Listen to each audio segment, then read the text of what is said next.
Olá, sejam bem-vindos ao segundo episódio do Porque Sim, e hoje eu tô aqui com uma convidada mais que especial, a ilustre Daiane Savarese. Seja bem-vinda. Obrigada, Rodrigo. E começa um pouquinho te apresentando, fala pra quem tá assistindo um pouco da tua trajetória, por que tu tá aqui hoje, por que tu aceitou esse convite? Bom, obrigada. Bom, sou Daiane Savarese, da 10 Produções. Nossa especialidade é casamentos de destino, Destination Wedding, né, na língua inglesa. Estou aqui a convite da família, né? Tenho o prazer, a honra de conhecer tua mãe há algum tempo. Temos longos papos sobre turismo de eventos e, obviamente, o casamento é a nossa conversa mais latente. E foi uma honra receber o convite para estar aqui falando num espaço super exclusivo sobre casamentos de destino, sobre eventos de destino, que é a nossa natureza de ser. E, de verdade, obrigado por ter vindo. A Daiane veio de Floripa, né? Hoje só. Ela veio ontem, ficou aqui numa das nossas cabanas. E como é que tava? Tava tudo bem? Experiência incrível, né? A gente tá sempre aqui trabalhando, já é uma experiência incrível, a receptividade da casa, todo o crew, né? Todo o time, o staff é sempre muito receptivo. Mas viver o outro lado do hóspede, né? É muito bom. A gente importante. consegue calçar os chinelos dos nossos convidados, dos convidados dos nossos noivos, né? A experiência foi única, aconchegante. Hoje de manhã, quando a Rose veio me cumprimentar, eu falei, olha, o paraíso, eu já estava nele. O abraço é só uma continuidade, né? Então é isso. Acho que a Fazenda é certamente uma referência de paraíso nas suas instalações e o que ela tem a oferecer para um casamento. Em 2020, eu lembro quando teve todo o fechamento da pandemia, eu voltei de Florianópolis, eu estava morando lá, e eu vim para cá para passar a quarentena que fazia mais sentido. E eu tive não foi uma ideia, mas foi uma coisa que eu acho que melhorou muito as nossas cabanas, que eu decidi dormir uma noite em cada. E aquilo ali foi muito bom para ver o que estava faltando em cada coisa. Eu usava as cozinhas, eu usava todos os quartos. Isso foi uma experiência muito... Certamente. E que foi ótimo. Eu adoro convidar pessoas como tu, que eu sei que seriam completamente honestas. Se vocês acharem qualquer coisa, tu me avisa, tá? Ah, com certeza. Mas a gente não tá aqui para falar de hotel. A gente tá aqui para discutir toda essa bagagem incrível que a Daiane tem de experiência, tanto no Brasil e fora. E esse é um ponto que eu até queria começar por aí, que é... Eu não sei se você sabe, mas eu também fiz minha formação... Eu, com 18 anos, fui para Inglaterra, fiz toda a minha formação lá, fiz em Business Management and Marketing, que é administração de negócio e marketing, e depois eu fiz um mestrado em gestão de hotéis e restaurantes. Sim. Em Barcelona. E eu fiquei sabendo que você já esteve em Londres também. Sim. Conta por isso? Fui para Londres com 23, quando eu me formei aqui em Florianópolis. Sou formada em Ciências Políticas, não tem nada a ver com o que eu executo. Então eu fui para poder realmente embarcar na língua inglesa. E eu tinha muita dificuldade das escolas de inglês no Brasil e achava que eu precisava ter uma imersão. Então eu fui com o intuito de estudar, né? Então eu já tinha um tio que morava em Londres, já tinha uma ponte, uma conexão que facilitava estar em um outro país com um familiar, né? E aí eu acabei indo para estudar. Aqui a minha família já tinha um viés de evento, meu pai já trabalhava com eventos, então quando você chega num país que você tem que se adaptar, e principalmente quando você vai, a sua formação aqui não é validada lá fora, você precisa, né, de certa forma se envolver com a comunidade local. Então eu fui para estudar e acabei entrando lá também no mercado de eventos. Comecei a trabalhar como staff do estádio de Wembley, assim que eu cheguei, na área de recrutamento de brasileiros. Uau! E aí, logo em seguida, fui desenvolvendo, era uma empresa grande chamada Clean Event, ela era especialista em eventos itinerantes, e aí depois ela fez uma parceria com todos os estádios, então a gente tinha eventos, na verdade, em todos os estádios, Arsenal, Wembley, Chelsea, a gente era itinerante desses estádios. Eu fazia toda a parte de recrutamento, principalmente night shift, na parte noturna, para os brasileiros que tinham visto estudante, enfim. Então eu acabei entrando no mundo de eventos lá também, através da captação de brasileiros. Depois eu senti uma necessidade de me conectar realmente com quem morava em Londres. E aí eu fui morar na Zona 5, eu fui morar em Wembley mesmo, saí da Zona 3. Muito bonito. E acabei sendo voluntária na Polícia Metropolitana de Londres para justamente ter uma vivência, apesar de que Londres não tem muito londrino, né? Londres é uma vivência muito cosmopolita, você convive com indianos, com poloneses, com russos, enfim. Então eu resolvi realmente mergulhar na imersão da língua inglesa assim. E aí acabei depois trabalhando na Corrida Real de Cavalos, no Royal próprio Ascot. sim, Ai, que legal. no próprio Wimbledon. Então a gente trabalhou em diversas áreas da parte esportiva ou da parte de shows, sempre em grandes shows, em grandes eventos. Pra quem tá em casa que não tem uma ideia, eu não sei o número exato, mas é porque eu sei que o Wembley é enorme. Mas quantas pessoas mais ou menos cabem no estádio Wembley? 130 mil. É enorme, gente. É uma 130 coisa mil. assim, é uma escala inimaginável. Isso. E é muito legal. Então, a gente começou com a parte de eventos esportivos, depois a própria Clean Event também acessou eventos como shows da Madonna, U2, então a gente fazia muito camarim, toda a parte de backstage, segurança, camarim, né, toda essa parte de recrutamento e seleção dos staffs para estarem nesses eventos, eram cerca de 300 staffs por evento, né. E aí eu senti uma necessidade de começar a vivenciar o lado de eventos de uma forma mais técnica. E no Brasil a gente não tem uma formação, hoje até tem no IFSC, inclusive nós temos um podcast que hoje nós somos estudados pelos alunos do IFSC, mas é técnico, né? Nós não temos uma formação bacharel em eventos no Brasil, hoje tem muito MBA, né? Mas não há MBAs de eventos de luxo e tal, mas não há uma formação. Então eu senti a necessidade e aí eu acabei indo estudar na Academia Britânica de Eventos em Londres e uma formação chamada Design de Eventos foi a que me aproximou mais do mundo dos casamentos.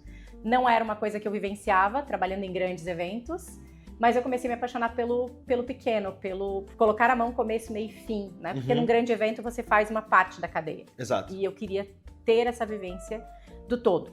Então eu acabei fazendo essa formação e eu comecei aplicando justamente entre amigos. Eu tinha amigos que eram extracomunitários, então um brasileiro com uma italiana, um brasileiro com uma polonesa, e que eles gostariam de fazer casamentos civis. E o civil na Inglaterra, acredite se quiser, mas já é uma experiência incrível, porque a maioria acontece nos boroughs, que são as prefeituras, e as prefeituras são castelos. Exato. Elas são, né? Então e ele já tem uma acomodação incrível, ele já tem um altar montado, ele já tem toda uma estrutura. Então eu comecei a entrar fazendo casamentos de conhecidos. Depois, quando eu comecei a divulgar isso no mercado de eventos que eu trabalhava, acabaram trazendo clientes, né? Olha, eu tenho amigos que estão vindo de fora, de Londres, da Itália e gostariam de casar em Londres. Vamos começar a fazer. Então eu comecei a tatear um pouco essa história do Destination Wedding através dessa formação que me instigou e através de amigos que me trouxeram essa bagagem do Destination para próximo da minha realidade de grandes eventos.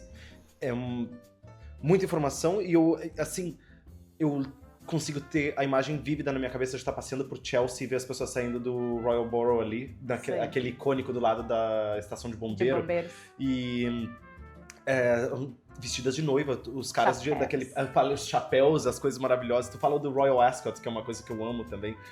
Aquela época que tá todo mundo começando a planejar qual tipo de... Sim, qual traje, o nome do chapéu que se usa, tá? Nesses eventos não é chapéu, não é hat.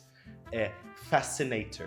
Isso. É uma... Collection. Exato. Que é aquela coisa que eles usam um cisne na cabeça. Isso aí. E assim...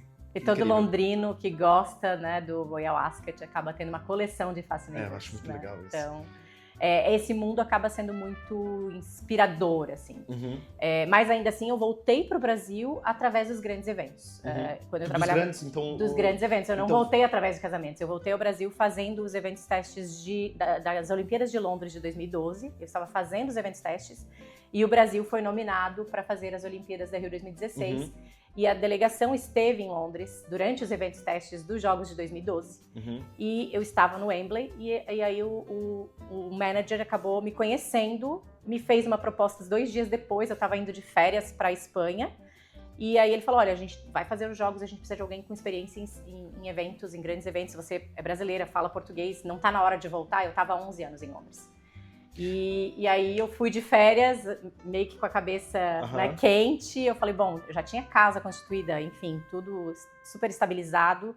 Tinha acabado meu mestrado, eu também tenho um mestrado em gerenciamento de pessoas, né? E aí eu falei, bom, se algum dia eu queria voltar, eu acho que não tem uma experiência melhor do que voltar, do que fazendo algo pelo teu país. Né? Exato. Então, voltei e aí eu cheguei em 2011 na Rio 2016, no Rio de Janeiro. Eu não voltei para o Sul, né? Apesar de eu ter saído do Sul direto para Londres.